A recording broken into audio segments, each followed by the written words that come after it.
Hi, I'm Femi OK and you're in the stream. Today, animal rights or religious rights, which are more important? Denmark's new rules on animal slaughter have some Jewish and Muslim groups concerned.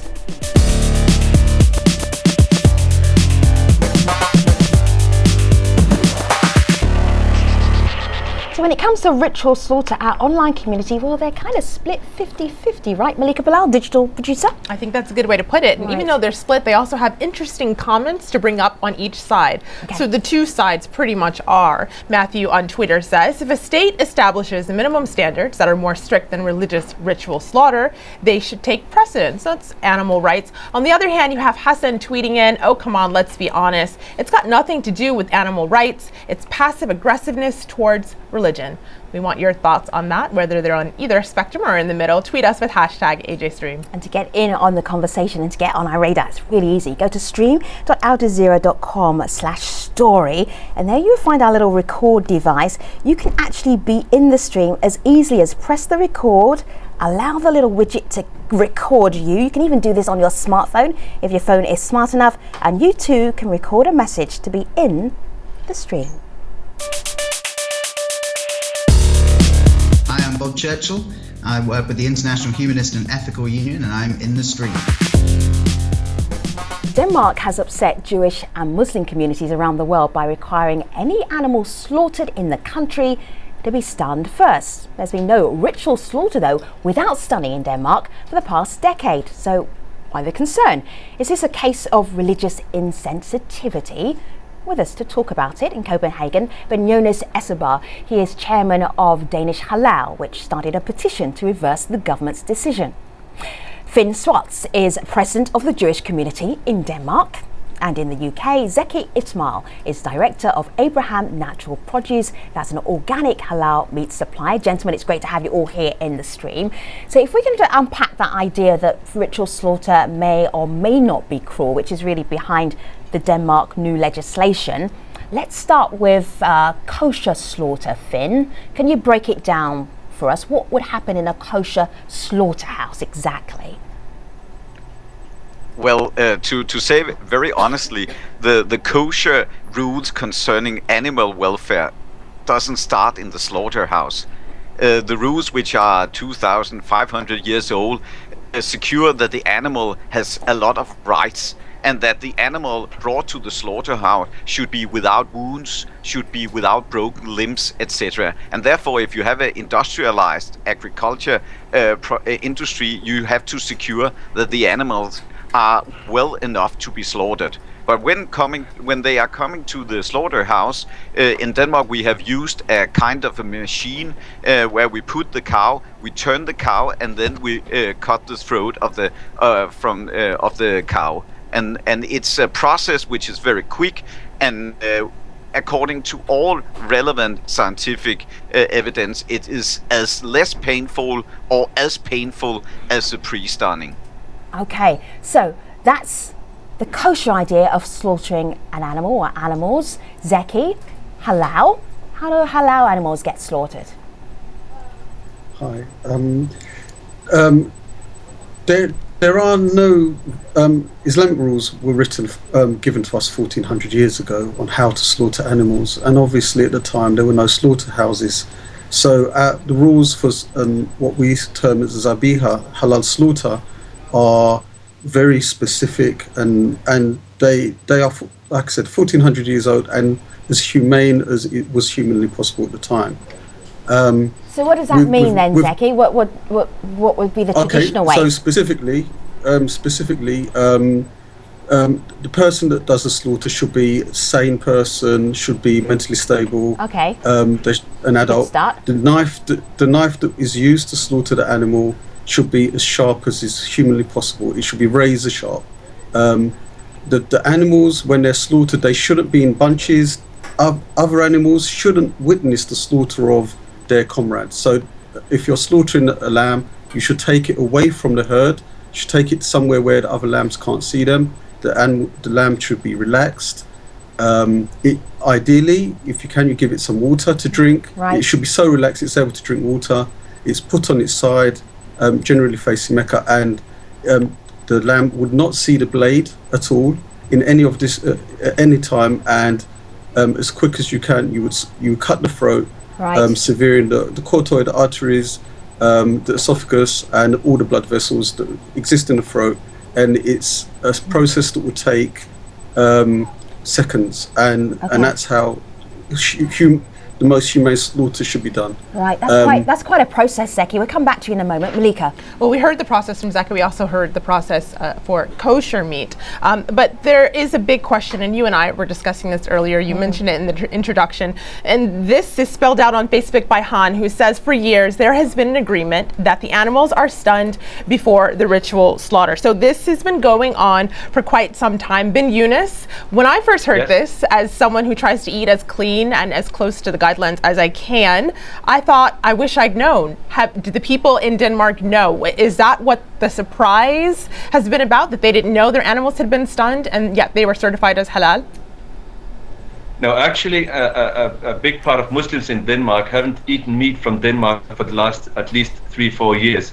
That's right, but for 10 years ago, there was halal slaughter without stunning, and suddenly it stopped. And for the last 10 years, there have been no slaughter without stunning.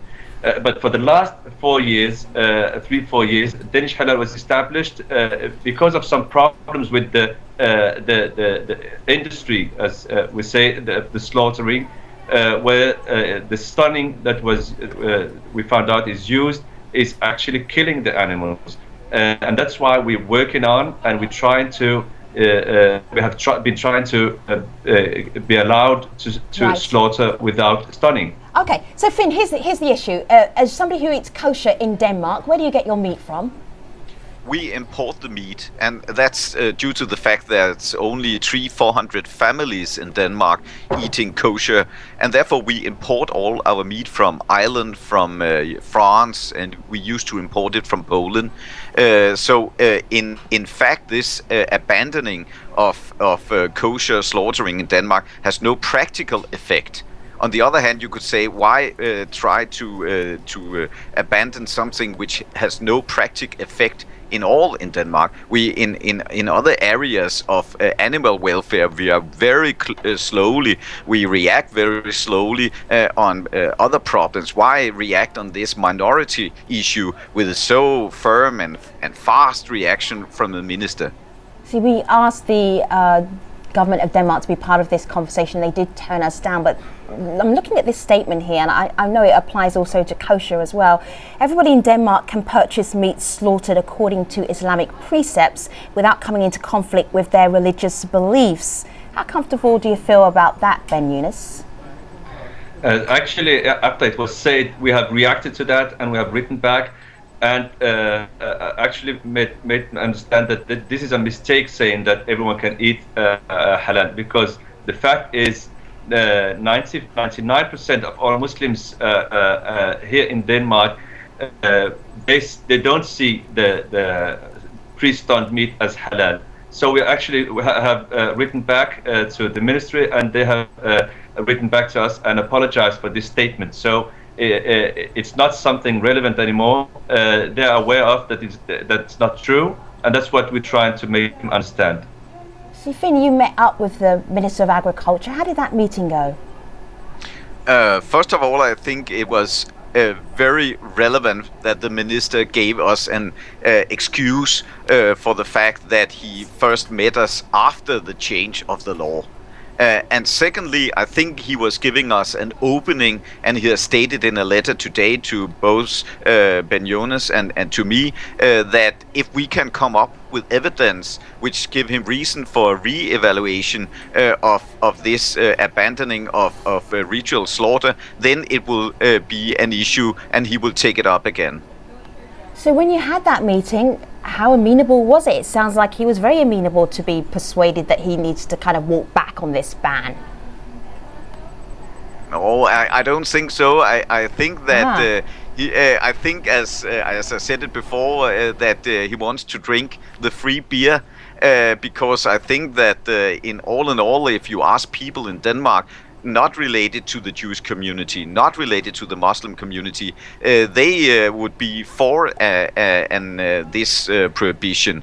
But I think it's based on the fact that it's much easier to regulate a small thing than to regulate the thing that's really would do something for the animal welfare. You have a free beer analogy in Denmark. Of course you have, because beer is very prized in Denmark. You love beer. Yeah. Can you explain your free beer analogy? Because only you and probably people in Denmark actually get it. So extrapolate a little bit so we understand what you're talking about. Well, we use that expression of if you go into a bar and say to everybody, have a beer, and then you drink the beer and then you run from the bar and you don't pay for the bar bill, the account in the bar, and that's a free beer. So in like this, it's free to do from the minister's part to have this regulation of the law, because it's not in function. We are not actually practicing halal or kosher without the stunning,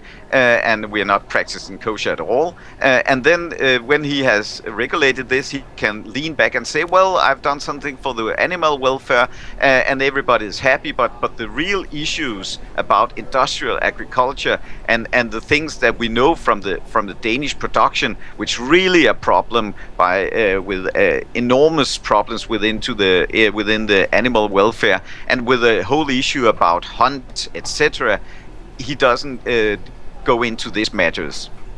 Well, Zeki, I want to bring you in here because a lot of what our community is saying online is that the actual whole meat industry, there's a problem with it.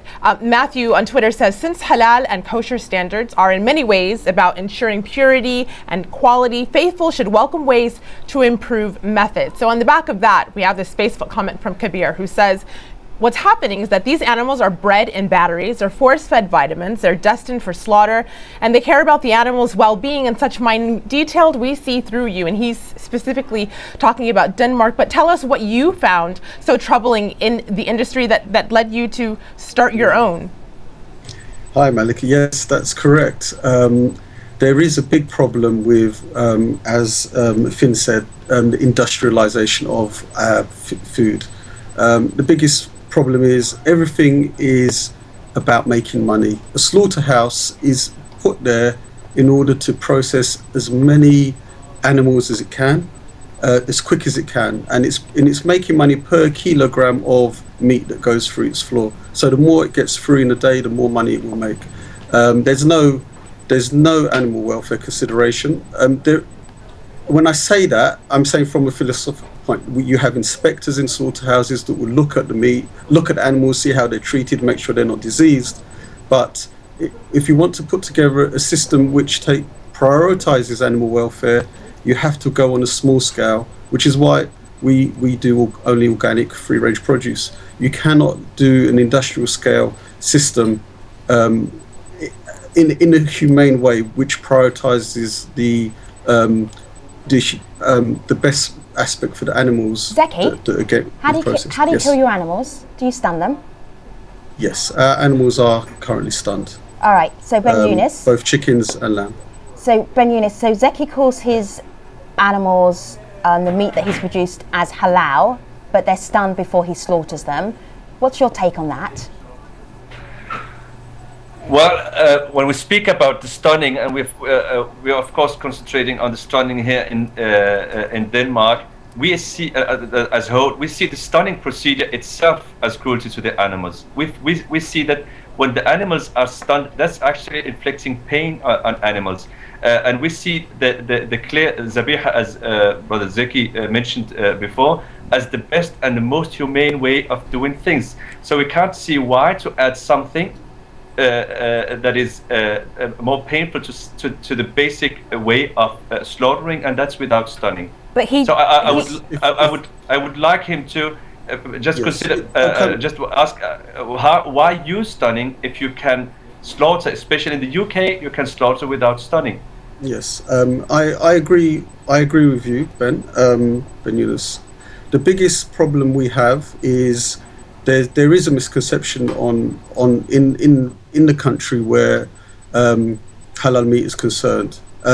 Stunning for me is a red herring. that's happening in the UK and across Europe at the time. So what's the misconception, Zeki? What's the misconception? So Ben Yunus says you shouldn't be stunning. You're saying you're stunning. You don't have to stun in the UK. Okay. How is what you're producing halal? Okay, now one of the problems we have is traceability of produce. If you go to any butcher shop in the UK, any restaurant in the UK that has halal produce, if you ask them the origin of that meat, if you ask them where they source the meat from, they will not be able to tell you anything about where that meat comes from, how it was when it was alive, how it was treated when it died. Are you convinced by this? You are nodding, but I'm not hearing Zeki telling me exactly why he's stunning his animals and still calling them halal. I know, but Zeki, we have a show that runs really fast, so I'm going to ask you to, to make your point very quickly because we don't have a long time. So get to the point. We deal with the farms, with the live produce. I slaughter myself, and we sell directly to customers. We provide a farm-to-fork service. Yeah, I understand that, Zeki, but you're still not telling me, and I'm sorry to push you, why are you stunning your animals and calling them halal meat? Okay, for the organic certification, currently we need, they need to be stunned. I don't have anywhere I can personally slaughter that's unstunned. And the organic certification on our produce provides full traceability from flock to fork. All right, so I'm going to pause you. That's why we. All right, Zeki, I get that. You're doing it for the organic certification. I'm not 100% in favour of it. Right, but you're doing it anyway. Best system we can at the moment. Ben Yunus, would you eat meat from Abraham Natural Produce? That's Zeki's business. Would you eat that meat? No, I would rather eat meat that is not organic and is not stunned, because it is possible to still get unstunned meat. And the problem with traceability, that's actually one of the problems that I said, one of the big issues we have in not in Denmark only, but in general in Western countries, non-Muslim countries that produce halal meat and export it to Muslim countries, is the traceability and a serious monitoring bodies that can certificate and monitor the slaughtering processes. So it's something that we have to work on. We cannot just say it's not there, therefore I was stunned. We have to make sure that we get it in the future and work for it to be in the future. And in the UK, if you can slaughter without stunning, I can't see why you cannot work on getting the permission to stun the organic, because yes, we are concerned about the animal welfare, not only at the slaughtering process, not only of the 2-3 minutes it takes to slaughter the animal, all the way back from how it's, as you said in the beginning, Islam considers the whole life of the animal as something that we have to take care of. Well, Ben Yunus, is part of working on it. There are some members of our community who say, yes, this is a historic tradition that's gone back, millennia. But others say that with the changing times, there are now more humane ways to kill animals, and shouldn't that be recognized? I want you to listen to this video comment from Ben Fried. I believe that ideally religious rights and animal rights would come together when it comes to the slaughter of animals.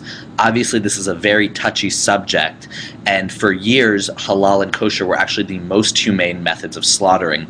If new methods of slaughter are available that are actually more humane for the animals, I do believe that those should be considered. However, people's religious rights must also be considered in that they have thousands-year-old traditions, and they were humane practices to begin with.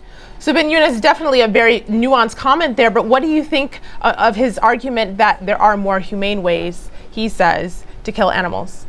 Yeah, but that's when you consider the stunning as a humane way. I do not consider stunning as a humane way. The stunning itself is actually inflicting pain to the animal. And I cannot see, because it was said before, at the time where the Prophet ﷺ taught us how to slaughter, it was the best way. I consider it's still the best way to slaughter animals. And it's not an issue about new ways of doing it, because it's still the best way, and that's how we taught. And at the end, it's a religious matter that we see that this is how God told us to, instructed us to slaughter animals, and this is the best way of doing it. So Finn, this is an intriguing conversation to listen to two Muslims debate stunning, not stunning, halal, not halal. In the Jewish community, are you even having that conversation, or are you just importing and forgetting about it? Yeah. Well, we don't have the discussion because stunning of the cow will mean that it's not kosher. But I think, Ben Jonas, that you should tell the audience that you actually asked the Minister of Agriculture if there was any new scientific evidence that showed that halal without pre-stunning or kosher without pre-stunning should be abandoned today. And just to add that our chief rabbi who was present at the meeting asked the Agriculture Minister the same thing: what has changed in the last 8 years? And we didn't get any answer, right, Ben Jonas? That's right, yeah. So it's the change now, going back to Denmark, the change that is happening, it has nothing to do with animal welfare. Just to state it clear, it has nothing to do with animal welfare. It's merely politic, and the reason for this change is actually a debate that started in the summer, where it was discussed whether big hospitals in Denmark supplied used halal meat instead of non-halal meat. It was easier for them. And that's actually what started this change in the law. It has nothing to do with new evidences. You make a really great point, because to be honest, since 2004, no animals have been slaughtered in Denmark without being stunned first. So now there's this huge global conversation about how to slaughter halal or not halal in Denmark, and then people realizing that the halal meat they were eating in Denmark wasn't maybe the halal they thought it was. What is this conversation really about? Is there something else beneath it that you're saying, that it's more political than about the actual meat process? Because, to be honest, nothing's changed in a decade. Yes, as I said, it is mere politics, and it started in the summer with the discussion. So, to get out of the discussion about supplying halal meat for all the patients in a hospital,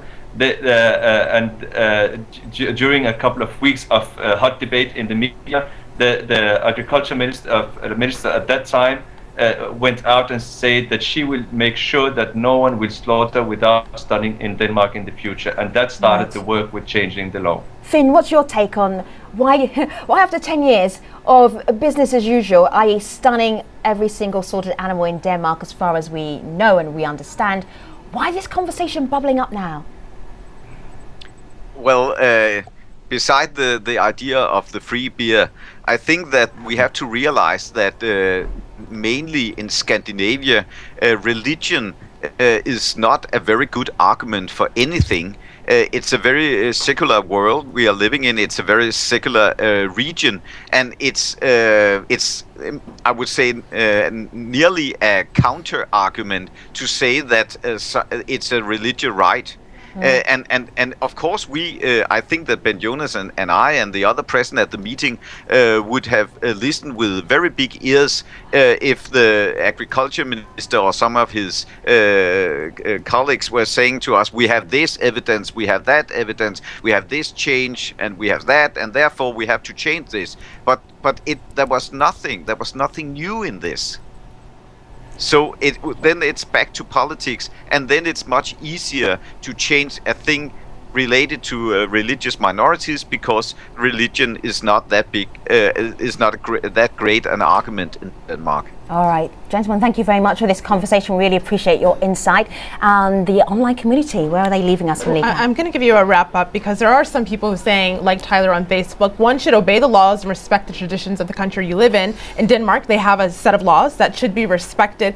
On the other hand, though, people say it's that kind of sentiment that's what's so troubling. Mohammed says the ban on no stun slaughter is based on prejudice and utter ignorance over how halal and kosher is actually both healthy and humane.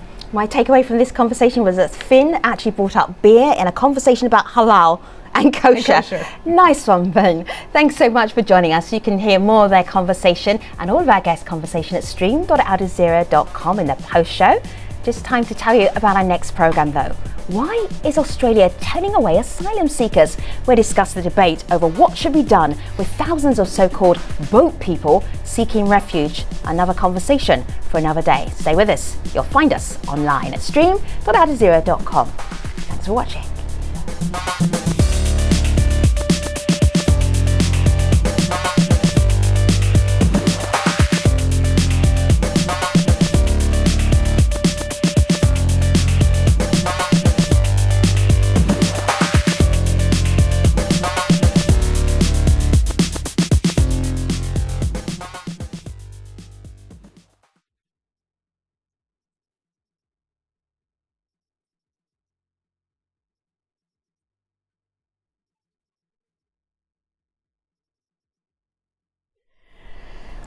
Hello there, thank you for joining the Streams Online Post Show. We're going to keep this conversation going about the impact of Denmark's new rules on animal slaughtering. Gentlemen, how did that time feel to you? Did it go fast? Ben Eunice?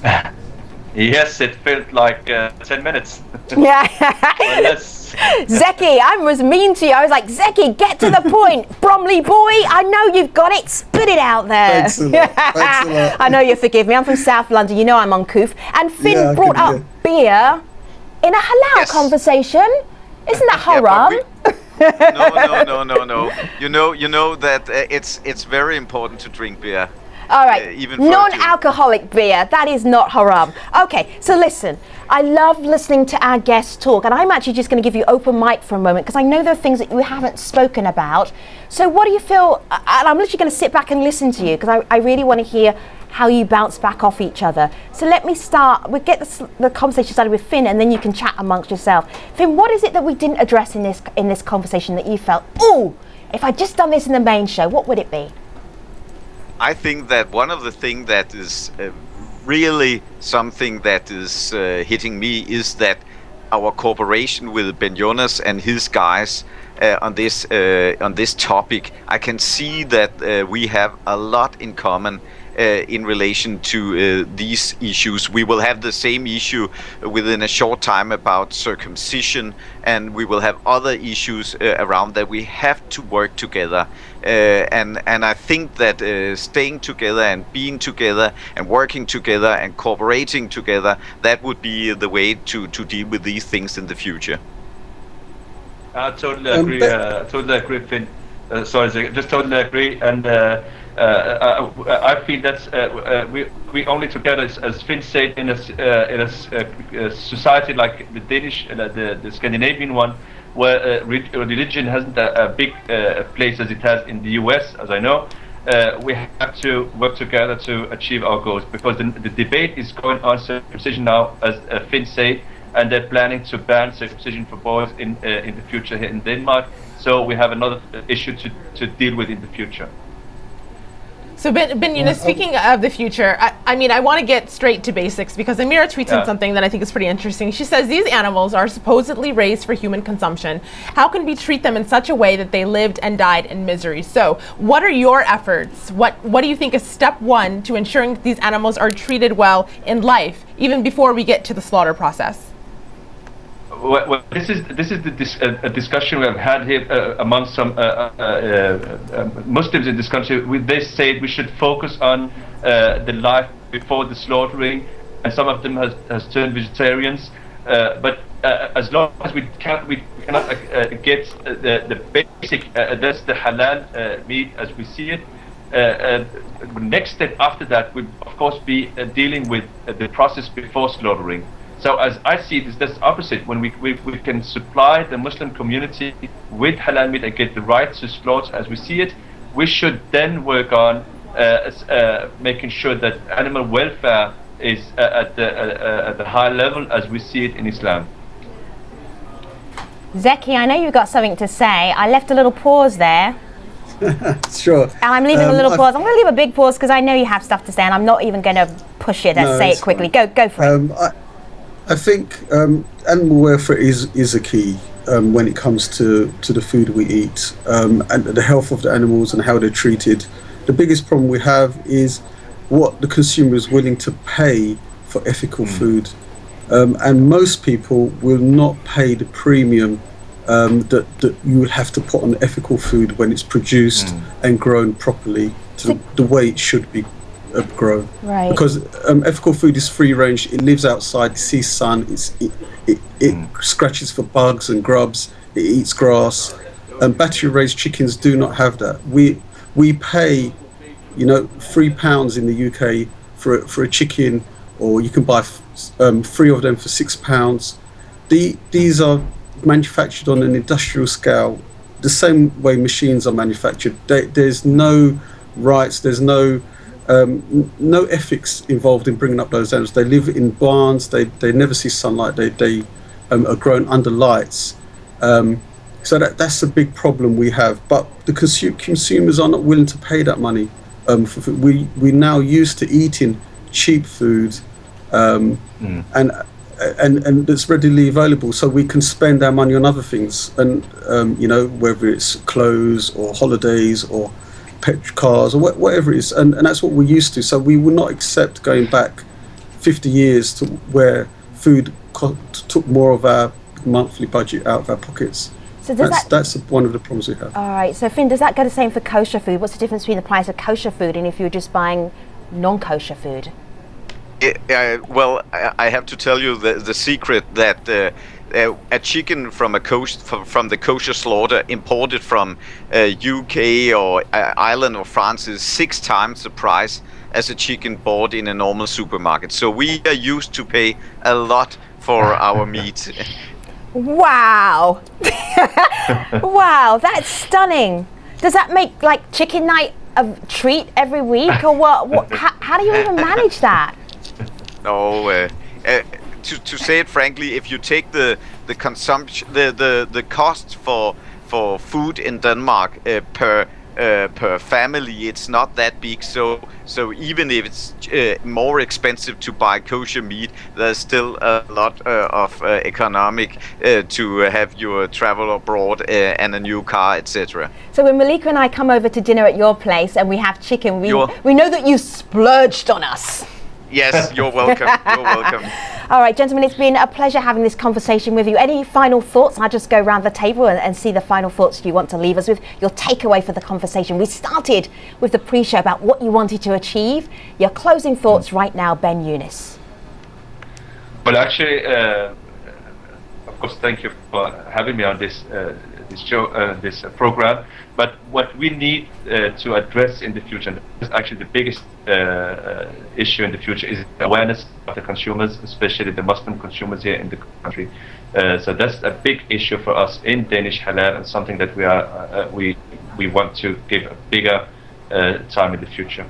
Zeki, bigger efforts. Thank you so much. Zeki, is your slaughterhouse in Bromley? No. Okay, where is it? We slaughter in licensed slaughterhouses. So chickens are slaughtered in Devon, our lambs are slaughtered in Ashford. They're licensed slaughterhouses we don't have. That makes sense. I've never seen a slaughterhouse or farm in Bromley. All right, so I was going to say, all right, mate, my London's coming back to me. So I was going to say, what is your closing thought, your takeaway for this conversation? I think we do, as consumers, we need to be more aware of where our food is coming from. With the horse meat scandal, one thing that came out was not even in the normal industries, forget not halal industry, in the non-halal industry, people didn't even know what kind of meat they were eating, whether it was in pies or whatever. What also came up, also, Zeki, let's just remind people that the horse meat scandal was when there's horse meat found in all sorts of meat products in the UK, and people were kind of freaking out about that. Yeah. Exactly. Yeah. Now, what also happened, which was a small story that no one was told about, or it wasn't highlighted, was they found pork in certified halal chicken sausages. Yeah. And no one's been taken to court, no one's been charged. We as consumers in this country are not protected. If someone says something is halal, there's no, except for trade descriptions, there's no comeback for us, there's no protection for us as Muslims, whether it's in England or even the rest of Europe. And it's a big problem, so we as consumers should be more aware of the traceability of our products and what we buy and where we buy it from. That's what I feel. Thanks, Zeki. And then finally, Finn, my takeaway is free beer. Always a good thing. Okay. But what is your closing thoughts for us on this conversation? I think my closing remark would be that I'm confident that if we work together within the next couple of months, we will present the Agriculture Minister for relevant documentation that halal slaughtering or kosher slaughtering is as less painful as the pre-stunning process, and we will come to a crossroad where either the minister will change this, or we have to go and find other ways to let the law be changed, for instance by having a court case against the government. Very good. Let's hear what the community has to say as a final word. Well, I think the takeaway from Matthew on Twitter is this. In my view, the welfare of animals and the planet require that humans change their relationship with animals. Gentlemen, it's been a pleasure. Thank you for being part of this conversation. I've enjoyed talking to you. So, moving on to the next program. Why is Australia turning away asylum seekers? We'll discuss the debate over what should be done with thousands of the so-called boat people seeking refuge. We will have that discussion on the next A-Day stream. Until then, see you online. Thanks for watching.